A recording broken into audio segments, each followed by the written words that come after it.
बिस्मिल्लाहिर्रहमानिर्रहीम, अस्सलाम वालेकुम जी। मैं हुमारी अली और आप देख रहे हैं मेरा यूट्यूब चैनल। ज़हीर के तो जी धुएं निकल चुके हैं, जिसकी वजह से शब्बीर को सामने आना पड़ा और ज़ारा काज़मी से इनका कोई लेना देना नहीं है। इससे पहले इनकी वालदा लाताल्लुकी का इजहार कर चुकी थी, लड़ती थी, झगड़ती थी, उसको कोसती थी और अब इन्होंने भी उसके साथ लाताल्लुकी का ऐलान करना शुरू कर दिया है।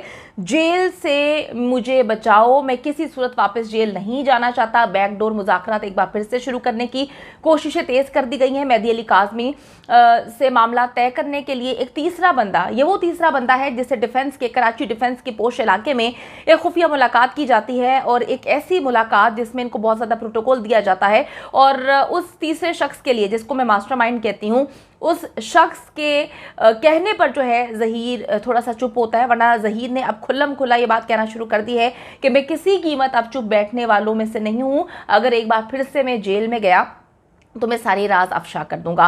वो तीसरा बंदा कौन है और ये किस तरह से अब मेहदी अली काज़मी के साथ मुज़ाकरात करने की इन्होंने ठानी है, किसकी ड्यूटी लगाई गई है, ज़हीर जेल जाने से क्यों घबरा रहा है, जेल में आखिर ऐसा क्या हुआ और शब्बीर के साथ जो है इसके मामला क्यों ख़राब हो रहे हैं, ज़ारा काज़मी के हवाले से झूठी खबरें क्यों फैलाई जा रही हैं, आज की वीडियो में हम इस पर बात करेंगे। वीडियो को आपने आखिर तक ज़रूर देखना है ताकि आपको इल्म हो सके कि जैसे ही ऊंट पहाड़ के नीचे आता है, इन्होंने जो है अब इनके अंदर, बल्कि इनके दिमाग के अंदर साजिशों के पहाड़ जो है वो जन्म लेना शुरू हो चुके हैं। इनको समझ नहीं आ रही कि ये क्या करें, कहाँ पर हाथ मारें, कहाँ पर पाँव मारें, और इस वजह से ये बेपनाह गलतियां करना शुरू हो चुके हैं। अच्छा जी, मैं आपको ये बताती चलूँ कि जेल के अंदर जो है ज़हीर के साथ बहुत कुछ ऐसा हुआ, जो झूठी कहानियाँ सुनाई गई थी इनके जो जाली मौला जट हैं जो बैठते हैं कहानियाँ सुनाने, उन्होंने कहा कि फला फला जेल में जो है जैसे ही ज़हीर जाता है लोग कहते हैं कि रोमियो आ गया, तुमने बड़ा अच्छा काम किया, तुमने जो है प्यार की दास्तानें रकम कर दी।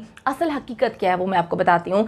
ज़हीर जेल जाने से इस वजह से कतरा रहा है क्योंकि जेल के अंदर जो कैदी हैं उसका जीना महाल करके रखा हुआ उन्होंने। वो बार बार बोलते हैं कि ये वो शख्स है जो लड़कियों को, जो कि माइनर बच्चियाँ, उनको वर्गला कर अगवा करके लेके जाता है। किसी की भी बच्ची इस शख्स से महफूज नहीं, तो दोनों भाई बड़े खतरनाक है। तो इनको वहां पर बेहद तंग किया हुआ है। इनको ना सिर्फ टॉन्ट कर रहे थे बल्कि इनको आवाज़ें भी कसी जा रही थी। इनका कहीं पर भी खड़े होना मुश्किल हो गया था, जिसकी वजह से ये बहुत ज़्यादा परेशान हो चुके थे। ना ये वहाँ पे आम लोगों के साथ खाना पीना खा सकते थे, ना वॉक कर सकते थे, ना वहाँ पर बाकी काम कर सकते थे, क्योंकि हर तरफ से लोग जो है इनको प्रेशराइज कर रहे थे। अच्छा जी, ज़हीर को रातों को सोने नहीं दिया जाता था। जब ये सोने की कोशिश करता था, जब इनको अलग किया जाता है, यानी कि ज़हीर और शब्बीर को अलग कर दिया गया, जब इसकी तबीयत ख़राब थी, तो उस वक्त जो है लोगों ने इसको बहुत ज़्यादा अजियत दी और नाक में दम करा हुआ था। अच्छा जी, जेल पुलिस बार बार जो है वो कैदियों को चुप तो करवा रही थी, लेकिन एक कैदी हो तो आप समझा सकते हैं, दो कैदी हो तो आप चुप करवा सकते हैं। वहाँ पर जितने भी कैदी थे वो इस बात को लेकर जो है इनकी ज़िंदगी महाल की हुई थी कि ये बच्चियों को अगवा करते हैं, हमारे घर में भी बच्चियां हैं, मासूम बच्चियों को ये वर्गलाते हैं और फिर ये बच्चियों को लेकर जाते हैं और मुल्क से बाहर बेच देते हैं। अच्छा जी, मैं आपको बताती चलूं कि ये तक बात कही कि तू लोगों की बच्चियां भगाता है। शब्बीर ने माफिया मांगी और फिर शब्बीर ने रिक्वेस्ट की कि जी हमें दोनों को जो है वो एक बैरक में रख दिया जाए, क्योंकि एक तो ज़हीर की तबीयत ठीक नहीं है और ऊपर से जो है इस तरह से लोग लान तान कर रहे हैं, तो दोनों को एक बैरक में शिफ्ट भी कर दिया जाता है। ज़हीर को फ्लैट में ये यकीन दहानी करवाई गई है कि किसी सूरत अब तुम जेल नहीं जाओगे। अब मैं आपको थोड़ा सा बताती चलूं कि रोती कुकड़ी के पास ऐसा कौन सा जो है जादू का चिराग आ गया, ऐसा कौन सा जिन था जो उसने कहा कि जी 15 दिन के अंदर अंदर ज़हीर और शब्बीर बाहर आएंगे। तो मैं आपको बताती चलूं कि जी ये एक बहुत घिनौना किस्म का नेटवर्क है।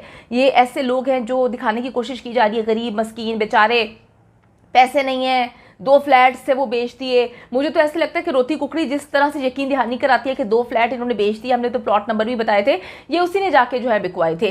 तो अब मामला ये है कि जो इनके पीछे है वो बहुत बड़ी ताकत है, वो जो है काफ़ी पावरफुल है, पैसे की कमी नहीं है। तो इनको अब पता था कि 15 दिन के अंदर जो है वो बाहर आ जाएंगे, क्योंकि अगर हम आम नॉर्मल इंसान बात करें, जो हम जर्नलिस्ट इस केस को रिपोर्ट कर रहे हैं, हम तो अदालत का हुक्म कबल इस वक्त नहीं बता सकते। हम तो जितनी भी चीज़ें गुजर रही होती हैं, हो रही होती हैं, हम तो उसको देखने की बाद, उसके देखने की रोशनी में चीज़ों को आपको रिपोर्ट कर सकते हैं कि जो बोगस निकाह का निकाह खां था और जो गवाह है वो 3.5 माह अंदर रहते हैं। तो फिर किस तरह से ये पॉसिबल है कि एक शख्स जिसने बच्ची को ट्रैप किया, एक वाक़ किया, उनके सबूत भी मौजूद हैं, और जिसने निकाह किया, बोगस निकाह किया, जाली निकाह किया, झूठा निकाह किया, वो जो है 15 दिन के अंदर निकल जाए। तो ये हमारी समझ से बाला तरह, लेकिन इन्होंने कबल इस वक्त बता दिया।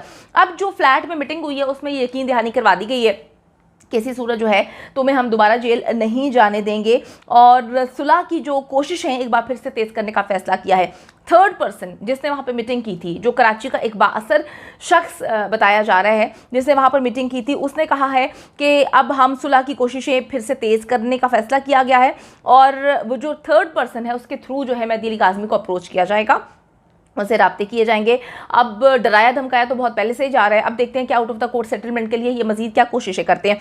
मेहदी काज़मी ने जी अगर मना कर दिया तो ज़हीर तो फिर आपको पता है कि लंबा ही अंदर जाएगा, क्योंकि उसको कोई भी नहीं बचा सकता। अब शबीर जो है वो सब चीज़ें देख रहा है और वो समझाने की कोशिश कर रहा है, लेकिन ज़हीर ने हाथ खड़ा कर दिया है और वो कहता है कि जी मैं इस मामले को अब लेकर आगे नहीं चल सकता।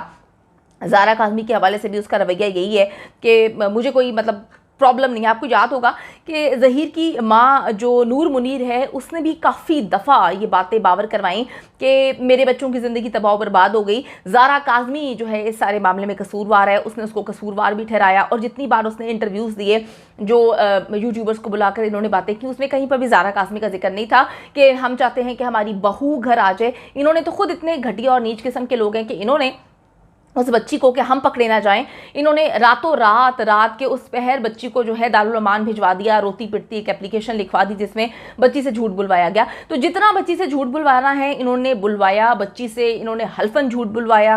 बच्ची कभी कुरान पाक उठा के झूठ बोल रही है, कभी बच्ची कलमा पढ़कर झूठ बोल रही है। तो ये झूठ बुलवाने का सिलसिला बहुत अरसे से जारी है। मैं आपको बताती चलूँ कि जी ज़हीर ने मीडिया पर आने से भी साफ इनकार कर दिया है। वो कहता है जी मैं चुप रहता था तो ठीक था, लेकिन तुम लोगों ने ज़ारा काज़मी के साथ साथ मेरा भी इस्तेमाल किया। अब इनके अंदर जो प्रॉब्लम्स हैं वो सर उठाना शुरू हो चुकी हैं, क्योंकि ज़ारा काज़मी के हवाले से कहानी सुनाई थी कि जी लड़की 3 से 4 दिन में वापस आ जाएगी, उसका 164 का बयान होगा, वो बता देगी, लेकिन ऐसा नहीं हुआ। बच्ची को 1.5 माह उधर हो चुका है। बच्ची के हवाले से इन्होंने झूठी खबरें फैलाई कि जी ज़हीर को लेकर ज़ारा काज़मी बहुत खुश है, वो कहती है मैं दीवारें फलांग के बाहर जाने लगी हूँ। उन्होंने अपनी तरफ से एक हीर रांझा वाली स्टोरी जो है बनाने की कोशिश की। इनको लगा कि पाकिस्तानी अवाम बेवकूफ़ हैं और बेवकूफ़ बना लिया जाएगा कि जी एक मोहब्बत की दास्तान थी और उस दास्तान के लिए जो है वो जाबिर किस्म का बाप है, यानी कि मेहदी अली काज़मी, ये सितम ढाने वाली दुनिया यानी कि हम सब लोग, तो एक प्यार करने वाले जो कपल है उसको हम सारे मिलने नहीं दे रहे, और अब तो उन्होंने शादी भी कर ली है। कितनी अजीब सी बात है कि कल को आप लोगों के घर में से कोई बच्ची जो कि 9, 10, 11, 12, 13 साल की हो, उसको कोई वर्गलाए, उसको कोई अगवा करके लेके जाए और आपको पता हो कि उसको बेच देना है, उसको आगे उसकी ज़िंदगी तबाह बर्बाद कर देनी है, तो आप भी आवाज़ उसी तरह उठाएंगे। तो मैं आपको बताऊं कि अगर इस शख्स को सज़ा नहीं मिलती, इस गिरोह को सज़ा नहीं मिलती, तो कोई भी बंदा महफूज नहीं है। अच्छा जी, शटर होम की इन्होंने बहुत झूठी कहानियाँ सुनाई थी। ज़हीर को इन्होंने इम्प्रेस करने की कोशिश की थी, कहानियाँ सुना के जी बच्ची तो वहाँ से जो है पागल हो रही है, वहाँ से दीवारें फलांग कर आने की कोशिश कर रही है, लेकिन सारी फ्लॉप और झूठी कहानियां थी, सच से इसका कोई ताल्लुक नहीं था। तो मैं आपको बताती चलूं कि ज़हीर साहब इस वक्त बेफर चुके हैं।